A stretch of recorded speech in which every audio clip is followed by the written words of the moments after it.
back, brothers and sisters. I want to take a moment today to share you this rig that I learned last year. This rig was shown to me by my buddy Pony. He was the one that taught me this rig. I was an Alabama boy, had no clue how to saltwater fish. He showed me this rig. It's a great rig, simple to make. It really works for catching, trolling rig for catching those pelagics out there in the Gulf. Simple to make. Basically, what it consists of is up here we got a barrel swivel, stainless steel attached to a main section of wire leader, and then in the back here we have our bait section. This is the stinger rig section. It's got two treble hooks attached to a wire leader, and then we also have here, I've just got a piece of plastic right there. That is your attractant. You can have with an attractant or without it. In some ways it doesn't really matter, but sometimes it might help.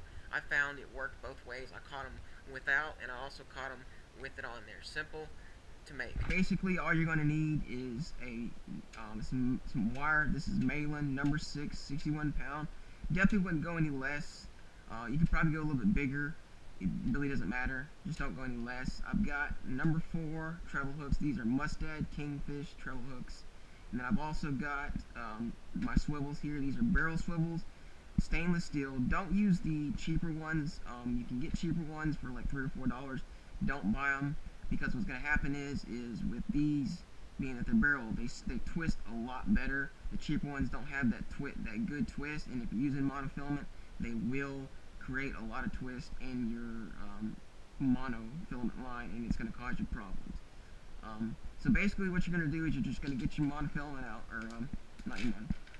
Basically what you're going to do is you're going to get your wire out, and what I always do is I always start with my stinger section. So what you're going to want to do is get you a section of about, I would say, 8 inches. Don't go any less, because what's going to happen is when you hook onto that king, what's going to happen is this section right here is going to shorten up, and the more kings you catch, the shorter it's going to get. And this way, having that 8-inch section, you can bend that line back out and be able to attach your bait to it. The first step, what you're going to do is you're going to take your wire, you're going to peel you out a good little section to make your knot. And what you're going to do is you're going to loop it over. You're going to create that first loop right there. Then what you do is you do your 3 twists. You do 1 twist like so. Then you're going to do 3 twists. And when you do these twists, make sure you leave a space in between them, because this is the first section that's going to tighten up when that fish hits it and gets hooked on. You're going to do your 3 twists. Then what you're going to do is you're going to come up top, and then you're going to do 6 to 8 twists. When you do these, you want them to be as tight together as you can, back to back. You're going to do anywhere from 6 to 8 twists. Then what we're going to do is you want to definitely don't go too far. You want to leave a little bit hanging. That way you can twist it and break it off. Once you break it off like that, don't use your pliers, just break it off with your fingers. You're left with a nice flat section that's not going to fray, it's not going to cause any problems. Then what you're going to do is you're going to do the same knot for your other portion of your stinger section. Till you got your section, do your loop like so. And as far as a loop goes, you can make a bigger loop, you can do a smaller loop. Don't go too big, because what's going to happen is there's a potential for it to break. I feel like it'll break because if it's too big, it's not tight enough.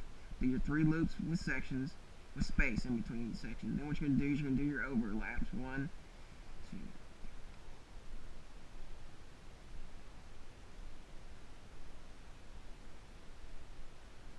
Like I said, you can do 6 to 8. You can do more. Definitely don't go any less than 6. And we're going to take our section, our tag in, and we're going to break it off. Then what you're left with, that is your stinger section. That is where you're going to put your frozen cigar minnow or your live cigar minnow or whatever type of live bait you have. Then what we do is we come up here and we're going to get some more wire leader out. As far as making the actual rig itself, the overall length, definitely don't go any less than 2.5 feet. I did find last year with my shorter ones that I made, the kings would come up and they would bite me off. They'd bite right through 65-pound braid like it was nothing. I mean, their teeth are super sharp. They will bite through your line. So yeah, you definitely want to make them a little bit longer. So we're going to go with this portion right here.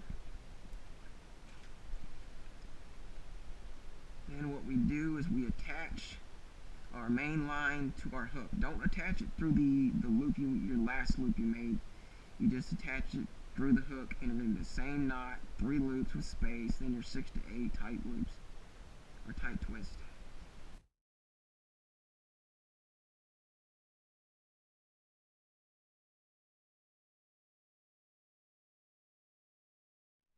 Then what we can do, this is the part where you have your option. You can leave it, the rig alone, or what you can do is you can take some type of attractant, some type of feather. I've got this little feather set up right here. This happens to be just some kind of weighted feather attractant. They typically call them like a duster rig.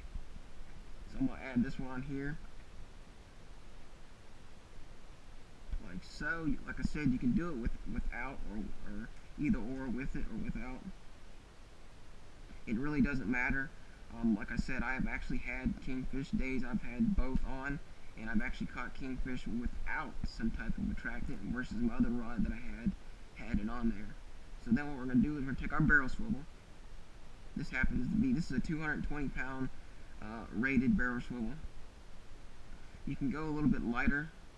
I think it really doesn't matter because you're not going to find really huge fish out there where we fish.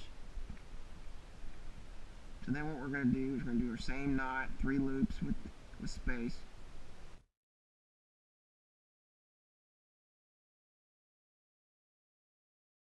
There it's done. That is your trolling rig.